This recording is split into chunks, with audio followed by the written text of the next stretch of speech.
It's Nilvarcus here, welcome back to another video.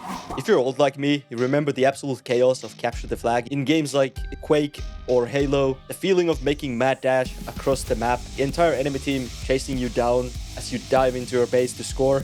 It's a legendary game mode, but what if a game took that core idea and rebuilt its entire identity around it? Well, that's exactly what this new 5v5 shooter called Last Flag is trying to do. They just dropped the public demo, no NDA, so we can finally talk about it. I've been sinking my teeth into it for the past couple of days. Today we're going to break down what makes this game spin on CTF so different, and if it actually works, and most importantly, if this new competitive shooter has potential to be the next big thing. Alright, so at its core, Last Flag is a 5v5 team-based hero shooter, but the main objective is where things get really interesting. Forget just grabbing a flag and running. The match starts with planning phase, where one player of your team has to take your own flag and hide it somewhere your side of the map. And some of these hiding spots are genuinely clever. I played matches where it took us ages to find the enemy's flag because it was tucked away so well. The single mechanic means that every single match feels different because the objective is never in the same place twice. Once the match starts, the goal is simple. Find the flag, bring it back to your base, and this is the most important part. You have to protect it for 1 full minute to win the match. That's it. You don't score multiple points. The first team to successfully defend the stolen flag for 60 seconds wins everything. It's a simple concept, and honestly, that's one of the biggest strengths. There's no steep learning curve here. After just 1 or 2 matches, you completely understand the assignment. So now that we know the rules, let's talk about the feel of the game. And I want to start with something I think they're absolutely nailing: the characters. Lately, we see some new shooters with some, let's say, uninspired character designs. I'm looking at you, Concord. The characters in Last Flag actually feel cool and likable. They remind me more of what we've seen from Valve's Deadlocks. Stylized, interesting characters with fun abilities that you actually want to play. But the real magic is in the gameplay loop itself. Because the game is so easy to learn, it feels like the perfect game to drag your friends into. You won't have to give them a multi-hour lecture how mechanics like you would in MOBAs. They can just jump in, and within like 10 minutes, they'll be having a blast. That simplicity gives it this awesome, almost arcade-like vibe. It reminds me a bit of like third-person Team Fortress 2. It's about the objective, the team fights, and the pure fun of the moment. And I think that 60-second countdown at the end, it's a stroke of genius.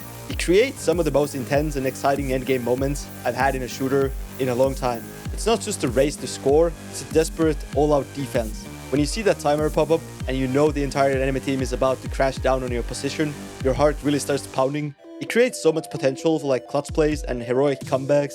It elevates the game from simple back and forth to kind of a high-stakes showdown where one good team fight can decide everything. Now, as much as I'm enjoying it, this is still a really early build and it has some rough edges. The biggest issue for me right now is the overall game feel. It's a bit sluggish. The aiming feels like it has a bit of an input lag, and the game doesn't feel like it's running at the high enough frame rate to make aiming feel truly crisp and responsive. For a competitive shooter, that's something they absolutely have to nail down. To be fair, I couldn't see my ping, so I might have been on a bad server, but the lag was definitely noticeable. Oh, and that announcer dude, he never stops talking. Oh, red team needs help.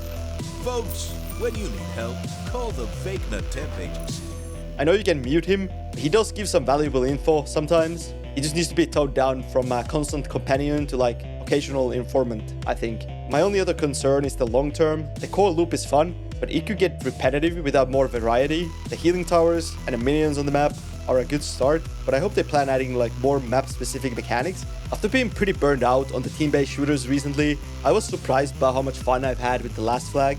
It's a genuinely fresh take in the market that's crowded with clones. It's rare to find a competitive game that feels this straightforward and just fun right out of the box. So does Last Flag have what it takes to stand out? My early impressions is very optimistic, yes. I think it has a strong identity and brilliant core concept with that 60-second defense and cast of characters that are genuinely appealing. It just needs some polish, especially on the performance and aiming side of things. But the foundation here is pretty solid, I think.